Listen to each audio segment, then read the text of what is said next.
This is Eagle Owl, and today we're going to talk about Nolan Smith. I'm telling his heartfelt story, coming from where he come from, and we're going to talk about his game as well. Also, Zack Baun get praised by Darius Slay, and why Slay believes that Baun should be Defensive Player of the Year. And lastly, it might be Trotter Jr. time now. Heard the same sentiment about Nolan Smith, but let's get straight into it. Before we hop straight into it, we gotta shout out the sponsor. Use promo code U2 150 on BetUS, and you get the 150% boost on your first deposit, 125% boost on your next two deposits, and you could do that up to $2,000. Again, shout out to BetUS for sponsoring this video. All right, so before we hop straight into the topics, we got to talk about just a little quick hits, a little bit of notes here, and we have Nick Morrow. So Nicholas Morrow, welcome back to Philadelphia. He is back. A lot of people didn't like it, but you need a body. You definitely need a body. And then somebody that played in the Fangio style defense. We know last year wasn't Fangio, but it was like a 2B version of Fangio. So he probably understand, what Fangio want or whatever. And you don't have to, put him on a super crash course if he got an idea how Fangio defense work. And then two, I think he's more for special teams because we're gonna talk about Trotter Jr. being the future right now, but we're gonna need somebody to do the special teams if Trotter Jr. take on more snaps as a starter or even over in Burks. Andrew DeSecco put this out here about Nicholas Morrow that he played 182 special team snaps over 11 games with the Bills this season. So with over in Burks and Trotter Jr. taking on more like those defensive duties, it makes sense that we signed another special teams guy. And again, Nicholas Morrow took a lot of snaps as special teams. We're not asking him to start or anything. We ask him to be the special teams guy. Hell, did we forget Nicholas Morrow had one of his best games with the Philadelphia Eagles? I'm just saying. I know it was other options or whatever, but again, Nicholas Morrow, the special teamer, very familiar with the city, very familiar with the scheme just a bit. So, hopefully Nicholas Morrow, if we call him up to do special teams, he makes something happen. That's all we hoping for. And Patriots fans. I'm sorry, but AJ Brown is not going to the New England Patriots. So it's this Savage Sports guy. I guess he's like a bit Twitter guy on the Patriots side. He keep pushing this narrative like, yeah, Patriots are going to get AJ Brown. I heard this last year. I'm hearing it again. Did they forget that we just signed AJ Brown to an extension? Also, AJ Brown is an all pro. They saying, yeah, straight up, we give the Eagles a second round pick, which is basically a first round pick for AJ Brown. Who's 20? No, who's 27? That's not happening. Hell, if y'all had the first pick, no, it's just not happening. AJ Brown is here to stay. And if we get a ring, you think we're gonna let AJ Brown's not 33, bro?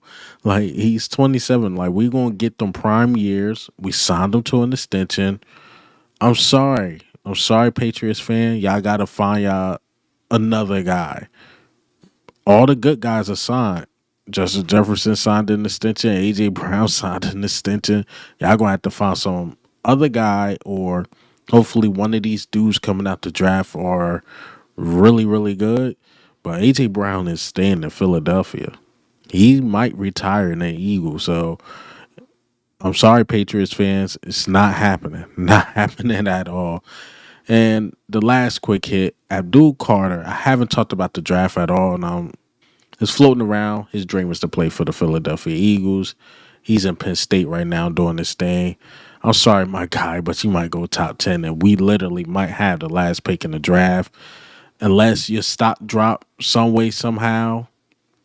I know it's the dream to play for the Philadelphia Eagles, but it might not happen, man. Haven't watched enough tape. I'm hearing this guy is really good, jumping off the tape or whatever you want to say. This Abdul Carter guy in Penn State, hearing like he's like the next Michael Parsons or whatever. So I don't really know too much about him. Again, I usually do my research like after the NFL season because I'm so locked in on the Eagles. And I watch college football here and there, but if you ask me to deep dive into it right now, I can't because I've been watching the Eagles heavily. Like, I'm a Lakers fan and I'm watching them casually. But if you ask me to deep dive of what's going on in Lakers land, I don't know. And this is just the same thing with college football because I'm here to report on Eagles news to you guys. So again, I'm hearing the Abdul Carter guys going top 10. That's what it looked like. Hell, they saying he might go to the Giants. That's probably the last place he want to go to. But if the quarterbacks are taken, Giants might take him and just tank again and maybe get a quarterback, Archie Manning or whatever, whatever the quarterback name is in Texas. So I don't know. I don't know, man. Or that's how we make something happen. You never know. You never know. Right. So let's hop into these topics, man. Let's talk about Nolan Smith. He told this heartfelt story, like how he's appreciative just being where he at. We know guys like me and other guys, we were really hard on Nolan Smith. And it sounds like he's just a guy that's thankful and is just living in the moment. But let me play this clip. Man, I'm supposed to be on the port. I'm supposed to be on the port. I'm supposed to be on the graveyard shift right now, working and anchoring down boats and latches and stuff. So I go out there and I just want to make my mama proud and make the 10 guys next to me proud. When they turn on the film, they know 3 gonna fly around to the ball, and I just try to do that every day, even in practice. I just attest to my guys. We do this every day. I felt this one, man. You know, coming from the bottom, making your way up. He supposed to be doing like machinery or whatever. That's how the story usually go with a lot of people from the South or whatever. But he made it to the NFL playing at the highest level.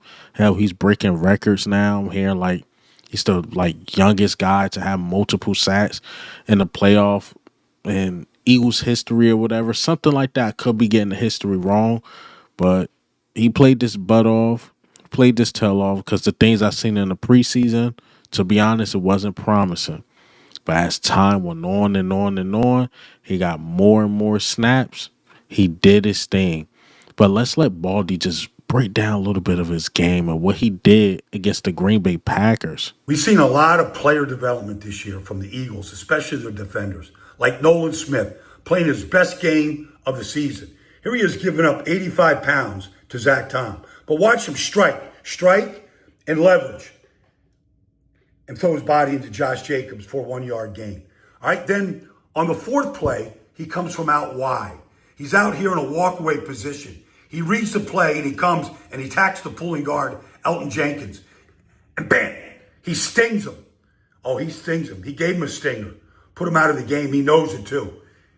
He says it, all right? And then on the 8th play, he does this. On the 8th play, he's attacking the tackle right here, gets off the block, and then chases Josh Jacobs down. And then you get this.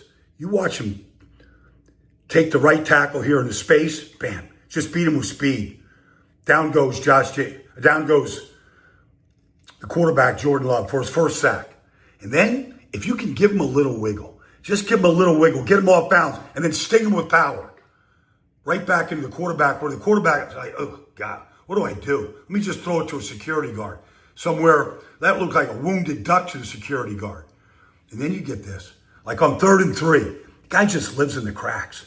He just gets in there and he takes down Wilson right there for no gain on 3rd and 3. They'd stop him on 4th down. Then you get this. Like, here he is. He can rush from either side. All right, here he is against Rasheed Walker right here. Bam. Power. Down goes Jordan Love. Like the great day for that man, Nolan Smith. And he just keeps getting better and better. Oh, yeah. Like, he is a force right now. I'm telling you, man, seeing it in person was crazy. I think I got a clip in my phone. If I do, I'm going to edit the video and put the clip in of like Nolan Smith getting a sack. Like, it was crazy. Nolan Smith he's that guy. He's definitely that guy, man. And again, I'm happy for Nolan Smith. He took a lot of criticism. We almost BG'd him. You know what I mean by that? BG came in, he started aging like wine, and Nolan Smith is coming along. Bryce Huff, not playing that well. Brandon Graham, he went down. They said, Nolan Smith, you step up. You step up. He absolutely did that. And let's just segue right into the next topic of Trotter Jr. Trotter Jr. is a guy who's a rookie.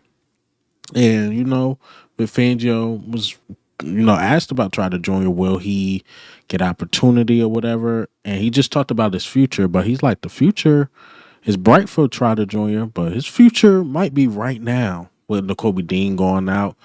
And I think you should give Trotter Jr. a shot. And as we see, Fangio's not afraid to give rookies or young guys a shot. If they the better guy, he's going to play them. Because I remember in the past, Avonte Maddox should be on the field over Cooper DeJean because he's the veteran guy. He should know or whatever.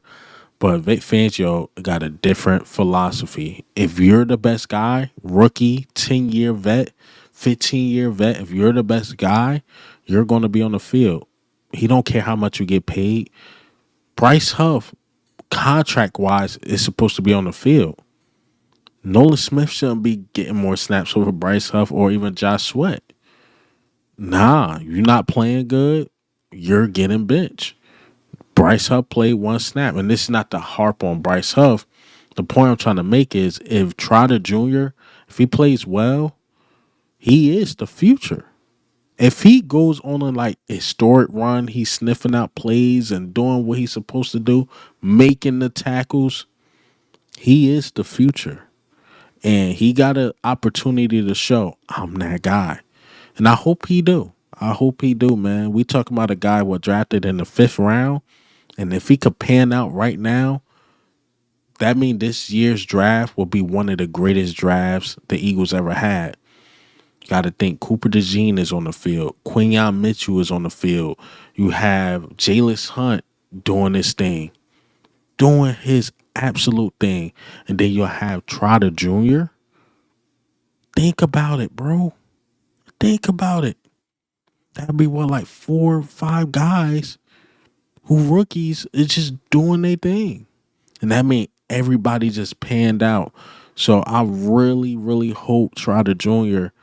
show he can do this. To me, what I seen on the field, he's instinctive. He know how to read the plays. My problem with Trotter Jr. right now, and the reason why I'm not harping on it too much is I usually give guys 2 to 3 years. I usually give them 3 years to develop. I'm like, he got to finish. He's right there. He knows what's happening, but he got to bring the guy down. Football is about execution. You got to execute.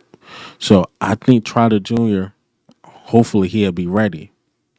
Hopefully. At least this is a game where the linebackers, when we play the Rams, you're not going to be as tested because with the Green Bay Packers, we know it was Josh Jacobs and Zack Baun and Nakobe Dean at the time was tested. Oren Burks was tested a lot, and he failed. But Trotter Jr., he probably won't be tested as much. I know they got a good running back, but I think they bread and butter is the play action and hitting, Puka Nacua and stuff like that. So we gonna get a test for more of our secondary than our linebackers. But when the time come, Trotter Jr. he just got to be ready, man. Now I'm hoping he is. I'm really, really hoping he is. But speaking of linebackers, let's get into the last topic. Zack Baun. Zack Baun, another case. Should he be Defensive Player of the Year? I mean, Slay believe he should be Defensive Player of the Year. Or do he believe Zack Baun should be Defensive Player of the Year? You'll get that joke once I play this clip. But you know what I'm saying? They ain't not used to doing that. And for Zack Baun to do that at the highest level in the NFL, switching positions, playing linebacker, being a star linebacker, making all pro, in the playoffs, his team is in the playoffs. Look, not to call out nobody. Not to call out nobody because these guys are amazing as well. But if Raekwon Smith would have had the stats that Zack Baun had, it wouldn't be no question who was the Defensive Player of the Year. If Bobby Wagner would have had these type of stats, because Bobby my guy, he know that too. If he had these type of stats that Zack Baun have, there's no question he'd be the Defensive Player of the Year. But just the fact that it's Zack Baun, that the guy that just moved for somewhere, I just think they just not giving him the nod to be a Defensive Player of a candidate, because if any of these other guys had it, it would be no. If Fred Warner had these stats that he has, y'all not finna tell me that Fred Warner would not be the defensive player of the year. Because these guys, them some elite guys. They are the best 2 linebackers in the league. Even though Zack Baun is playing at an elite level, he still got to do it consistently. Because these 2 other guys, they've been doing that shit consistently. Raekwon Smith, Bobby Wagner, and Fred Warner, they've been doing this shit consistently. Come on, Slay. He your teammate. You can't call him Zack Baun or whatever. I think it's some people from the South just have a hard time saying this last name. You ever listen to like Shannon Sharp try to say Zack Baun? Or if we listen to Slay, he say Zack Baun. So I don't know what it is about his name with the Southern people, but I take it. Again, Slay made a good point. If this was Fred Warner stuff we've been saying, now the national media, even the players are starting to pick up on it.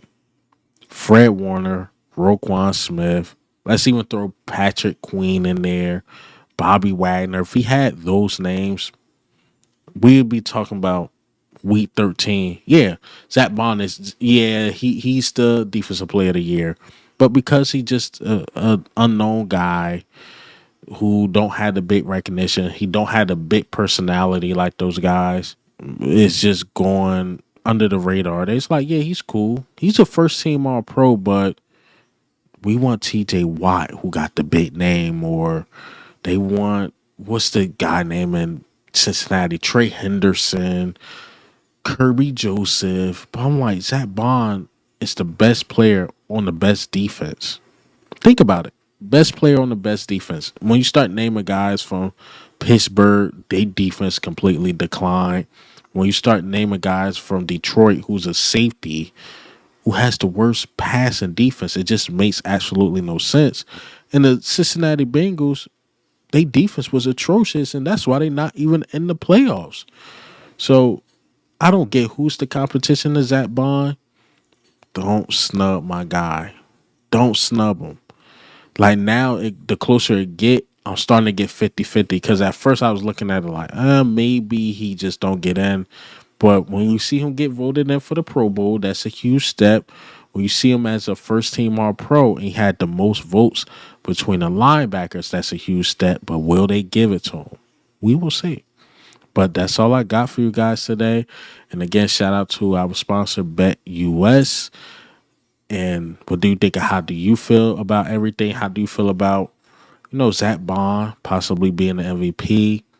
Nolan Smith, Trotter Jr. future. Talked about a little quick kiss, AJ Brown to New England. We know that's just not happening. Abdul Carter, probably not happening, but you never know. You never know with the draft. And this is Eagle Al, man. I'm out.